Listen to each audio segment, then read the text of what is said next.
Olá, terráqueos! Bem-vindos a mais um quadro Notícias da Semana, onde a gente debate as principais notícias do Brasil e do mundo na última semana. E hoje eu trouxe 5 notícias que me impactaram muito essa semana para a gente debater. E a primeira delas é essa aqui. Segundo o estudo, o Bolsa Família reduz em até 55% a morte de mulheres com AIDS em situação de vulnerabilidade.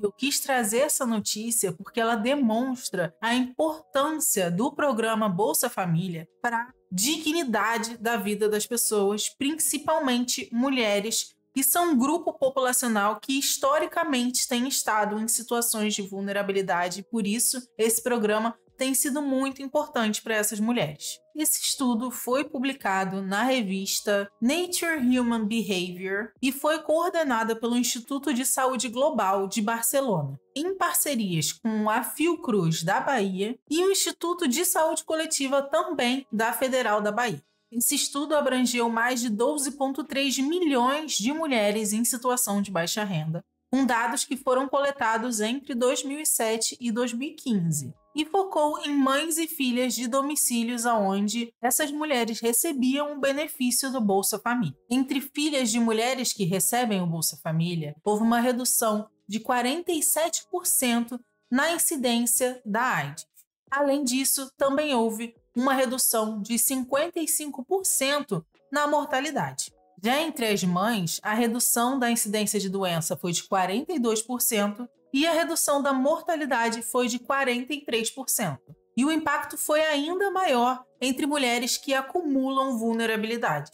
E é o caso de mães negras e pardas que estão em situação de extrema pobreza e com maior grau de escolaridade. A incidência de AIDS caiu 56%. Para a pesquisadora Gabriela Jesus, da Fiocruz da Bahia, esse efeito positivo em relação à vulnerabilidade feminina veio porque o Bolsa Família tem algumas condicionalidades para que ele seja continuado. Algumas delas são matrícula escolar e acompanhamento em saúde. E no caso das mulheres, essa situação fica mais evidente porque são elas que recebem o benefício do Bolsa Família na maioria dos casos. E por conta delas serem a titular desse benefício, elas acabam não se envolvendo em maiores situações de risco financeiro, sexual, porque elas têm esse benefício para si próprias. Além disso, esse estudo também verificou que o Bolsa Família tem impacto em outras doenças, como tuberculose e outras doenças associadas à pobreza.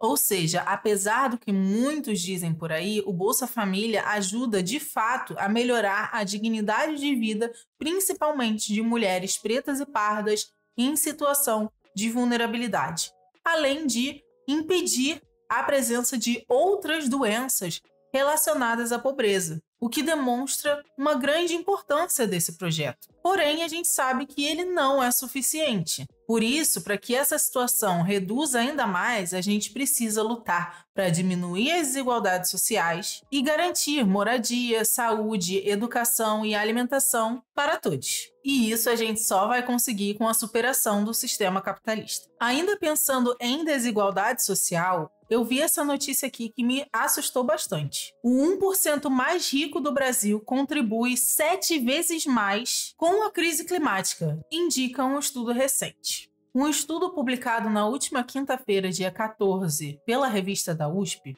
demonstrou que o 1% mais rico do Brasil, ou seja, aqueles com renda média mensal superior a R$20 mil por mês, emite 7 vezes mais gases do efeito estufa do que os 10% mais pobres, cuja renda mensal não chega a R$200. Essa pesquisa foi realizada pelo Centro de Pesquisas em Macroeconomia das Desigualdades da USP.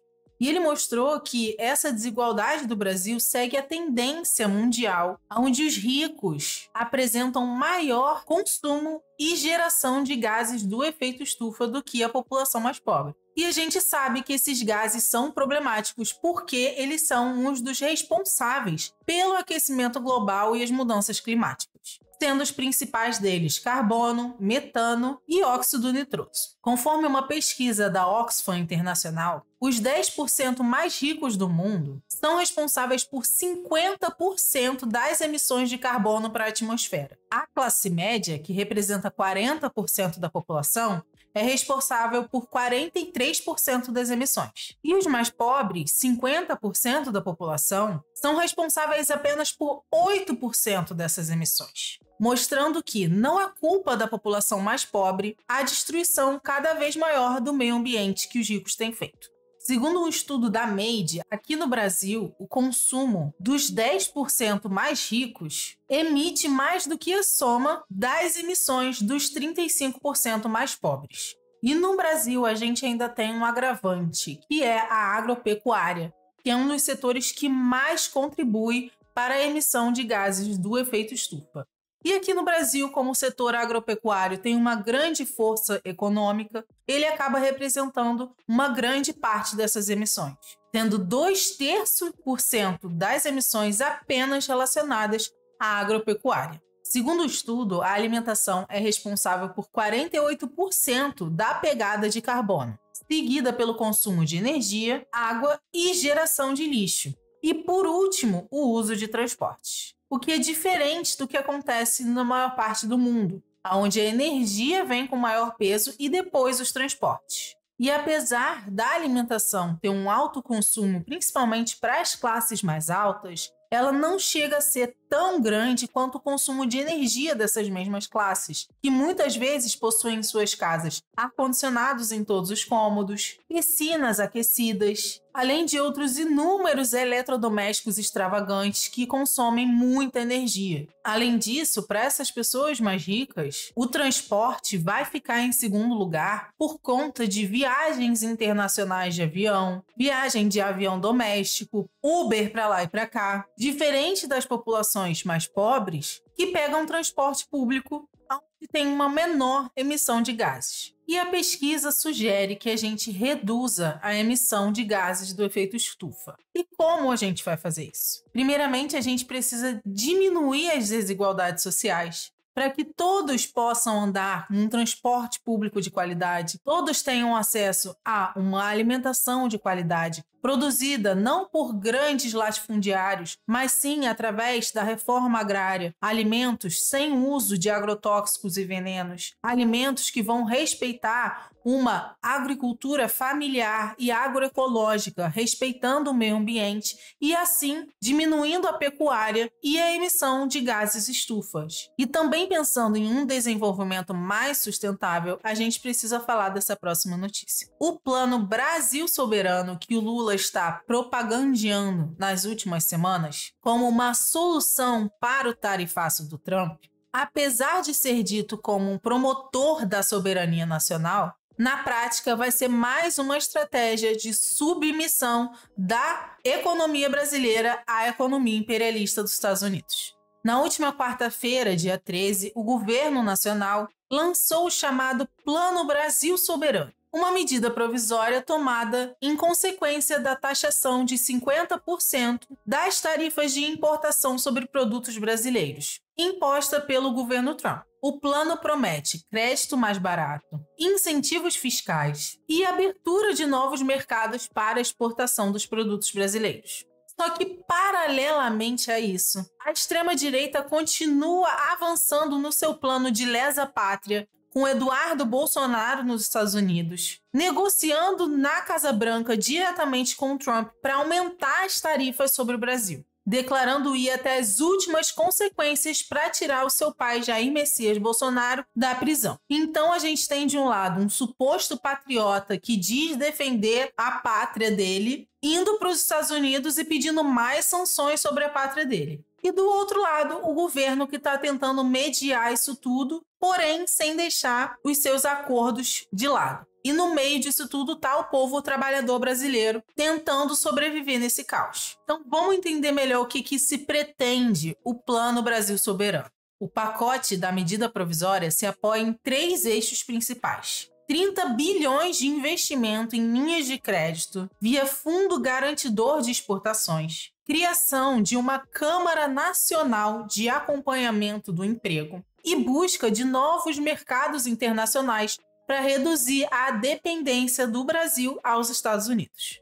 Já no ponto central, que é o crédito, começam a surgir as primeiras inquietações, pois nem nos documentos, nem nas falas do governo se mostra qualquer projeção ou cálculo do impacto econômico que fundamentem um valor de 30 bilhões a ser investido, que, diga-se de passagem, é infinitamente menor do que o valor investido no Plano Safra, por exemplo, que foi de 417 bilhões, destinados apenas aos latifundiários. Outro ponto obscuro é como vai ser feita a destinação desses investimentos. Não tem nenhum plano de ação que mostre para onde esses investimentos vão ser enviados, ou o tamanho da fatia que cada beneficiário vai levar. Na teoria, pequenas e médias empresas vão ter prioridade, mas experiências recentes, como a pandemia, mostram que, na prática, as pequenas e médias empresas vão ser deixadas de lado em detrimento das grandes empresas e do latifúndio. O mesmo vale para o sistema de compras públicas, que foi anunciado como uma solução para absorver internamente essa produção que ficaria encalhada. A promessa de destinar soja, café, frutas e até mesmo carne para a merenda escolar e até mesmo para hospitais é puro marketing e não tem qualquer viabilidade política, porque esses mercados têm a mesma demanda de antes das sanções e os preços são incompatíveis com o mercado de exportações. A não ser que hajam outros subsídios, essa implementação é meio impossível na prática. Seria mais produtivo criar uma política de regulamentação dos preços para forçar que os latifundiários vendessem seus produtos por preços mais baratos para os brasileiros. Porém, esse enfrentamento à casta latifundiária não vai ocorrer pelo governo Lula. Na frente diplomática, o plano cita negociações, algumas já concluídas com a União Europeia e com a Associação Europeia de Mercado Livre, e tratativas com o Canadá, com a Índia, com os Emirados Árabes e Vietnã. Só que a gente sabe que essas negociações só vão ser viabilizadas em médio a longo prazo, às vezes levando anos para se consolidar e não resolvendo as questões imediatas desse momento. Enquanto isso, um estudo publicado no dia 13 de agosto de 2025 pela DIEESE mostra a gravidade da situação do povo brasileiro. Com as sanções, até 726 mil empregos podem ser eliminados, com a perda de 14,3 bilhões da massa salarial brasileira e 11 bilhões da arrecadação de tributos. Em contraste com esses números, a gente vê que o plano não traz medidas efetivas para melhorar a qualidade de vida da população brasileira e evitar as consequências que essas sanções podem trazer para o povo brasileiro. No eixo de proteção aos trabalhadores, a novidade é a criação da Câmara Nacional de Acompanhamento do Emprego, supostamente vinculada ao Ministério do Trabalho. A proposta é monitorar o nível de empregos nas empresas afetadas, mediar conflitos e fiscalizar acordos para manutenção de postos. Mas o governo também não explicou como essa estrutura vai funcionar na prática, ou quantos servidores serão necessários para mantê-la e de onde vai vir o orçamento para fazer isso. E essa fragilidade no eixo social do plano deixa claro que a prioridade do governo é sustentar e priorizar o faturamento de empresários exportadores, e não de proteger o salário e o direito dos trabalhadores. A defesa do emprego só é um discurso na teoria. Na prática, ela fica em segunda instância. Além disso, o plano também denuncia uma contradição política. Desde a implementação do nosso calabouço fiscal, o governo repete dia sim e dia também que não tem espaço para mais gastos públicos. Mas assim que surge o tarifaço como um passe de mágica, 30 bilhões surgem para crédito subsidiado e uma série de benefícios fiscais. Obviamente, para atender o grande capital e, mais uma vez, a austeridade evapora. Na teoria, esse plano vem para ajudar o Brasil a ter mais soberania nacional, mas na prática, ele só deixa o Brasil mais e mais dependente da economia estadunidense. Mesmo com a Casa Branca, o Trump e todos do governo estadunidense deixando claro que essas sanções estão sendo feitas de forma política, em uma espécie de punição que está acontecendo por conta do julgamento de Jair Messias Bolsonaro e outros culpados pela tentativa de golpe do dia 8 de janeiro de 2022, que o governo Trump e a Casa Branca não reconhecem como uma tentativa de golpe. E por isso acham que eles podem atacar a soberania nacional. E o governo, ao invés de garantir a nossa soberania e se afastar cada vez mais da economia yankee, entrega cada vez mais o nosso meio ambiente e a nossa economia para essas empresas e pessoas imperialistas. E uma prova de que os Estados Unidos está cada vez mais perto de invadir a América Latina é essa próxima notícia. Os Estados Unidos enviam mais de 4.000 militares estadunidenses à América Latina com o suposto pretexto de guerra às drogas. Na última semana, o governo Trump mobilizou mais de 4.000 militares estadunidenses para o Mar do Caribe e áreas próximas daqui da América Latina, sob justificativa, mais uma vez, de combater um cartel de drogas. O presidente dos Estados Unidos, Donald Trump, tem associado cada vez mais a crise com o fentanil lá nos Estados Unidos aos cartéis de drogas latino-americanos, classificando-os como narcoterroristas e, mais uma vez, autorizando a sua perseguição direta. Embora a justificativa oficial seja o combate ao narcotráfico, especialistas internacionais apontam que a Venezuela está como principal objetivo de Trump. Dias antes do envio das tropas, o presidente estadunidense anunciou uma recompensa de 50 milhões de dólares pela captura de Nicolás Maduro, o presidente da Venezuela, que, segundo o presidente, estaria associado a esse narcotráfico. Obviamente, essa é mais uma tentativa do governo yankee de desestabilizar o governo bolivariano e de abrir caminho para a intervenção militar na América Latina mais uma vez. E, obviamente, o governo venezuelano não deixou barato e afirmou que se os Estados Unidos se atreverem a atacar a Venezuela, a resposta pode ser o fim do Império Americano. O governo venezuelano também denunciou a militarização da política antidrogas como um instrumento de repressão geopolítica, utilizado pelo governo estadunidense. A presidente do México, Claudia Sheinbaum, também respondeu prontamente à mobilização de tropas americanas e afirmou que não aceitará qualquer intervenção estrangeira no seu território. O México já foi um país alvo de espionagens com drones da CIA, além de missões de monitoramento de cartéis. E a preocupação é que, mais uma vez, essa guerra às drogas seja utilizada para a implementação de políticas autoritárias por parte dos Estados Unidos aqui na América Latina. Nos Estados Unidos, os especialistas estão afirmando que existem barreiras jurídicas e riscos associados a essa decisão do Trump, mas que o Congresso deve autorizar o uso de forças militares, mesmo que isso não tenha acontecido até agora. Além disso, também existe a preocupação de que essas intervenções causem morte de civis e de militares estadunidenses. O próprio Pentágono demonstrou algumas reservas quanto à presença de militares, fuzileiros navais, em missões antidrogas, já que esses fuzileiros não são treinados para esse tipo de operação.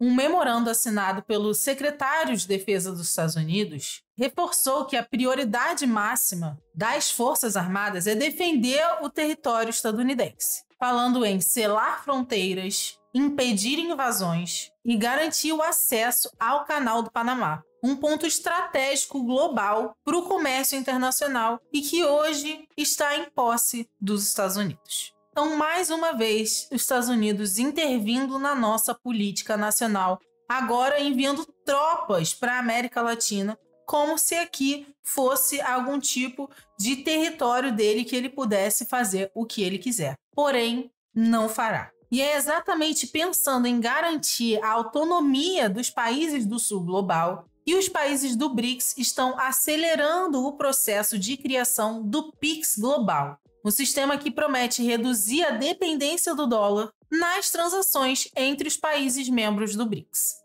O projeto, apelidado de PIX Global, permitirá transferências rápidas com menor custo e risco entre os países membros do BRICS, como Rússia, China, Brasil, Irã, Índia, África do Sul, Emirados Árabes, entre outros. Embora não se trate de uma moeda única, a iniciativa prevê o uso de estratégias como blockchain, QR Code e carteiras digitais para agilizar e baratear as transações entre bancos. E, obviamente, o presidente Trump já se pronunciou sobre essa iniciativa, dizendo que o BRICS é um grupo anti-americano e ameaçou impor tarifas de 10% sobre a importação de produtos de países do bloco. E como a gente viu, o governo americano também implementou a tarifa de 50% sobre os produtos brasileiros e abriu uma investigação contra o PIX, acusando de discriminar empresas estadunidenses, uma vez que as empresas de cartão têm perdido muito com a utilização do PIX.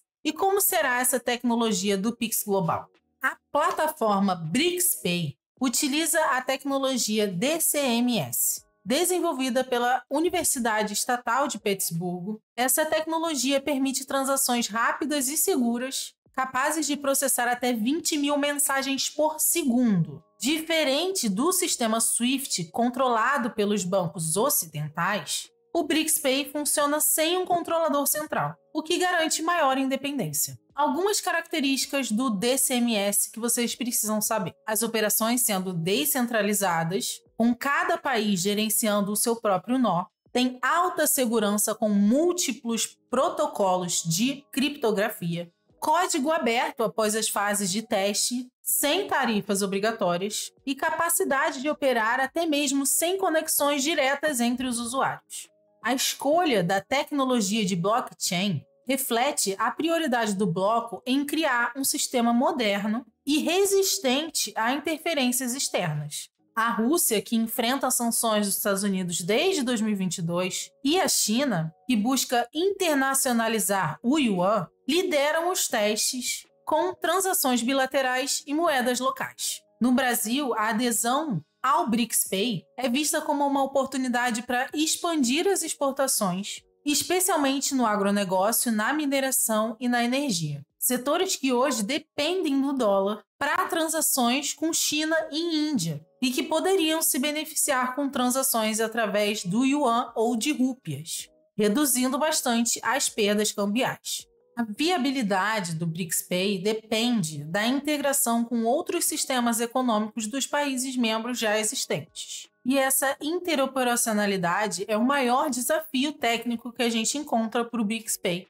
Mas os especialistas acreditam que a digitalização de moedas, como o Drex no Brasil, podem facilitar o processo. E como o Brasil assume a presidência do BRICS em 2026, é importante a gente se planejar para que essas barreiras técnicas sejam superadas. O BRICS-Pay promete aumentar o comércio global ao reduzir os custos e aumentar a competitividade. E para o Brasil, ele é essencial para garantir que a gente diminua a dependência do dólar e dos Estados Unidos e aumente a nossa soberania nacional. Além disso, essa plataforma mercadológica pode garantir a adesão de novos membros ao BRICS, como a Arábia Saudita, que já está num processo de adesão ao bloco.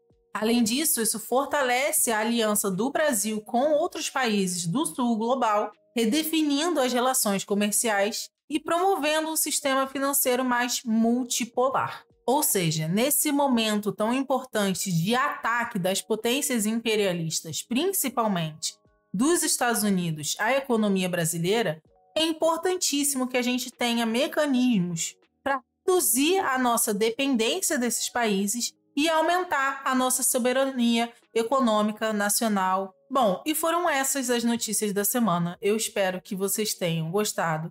Se você chegou até aqui, já deixa aquele like, se inscreve no canal, ativa o sininho. Se você gosta do meu trabalho e pode contribuir financeiramente, tem o Pix aqui na tela. Na descrição tem o link do meu Apoia-se, ou você pode se tornar membro do canal para ter acesso a conteúdos exclusivos da área de membros. É isso que eu tinha para falar com vocês no dia de hoje. Organizem o ódio de vocês para a gente superar esse sistema capitalista que faz tudo isso que a gente acabou de ver aqui e para que a gente tenha nossa soberania nacional e que o Brasil e o povo brasileiro possam ter direito ao mínimo, ao básico, que é saúde, educação, moradia e segurança. E é isso.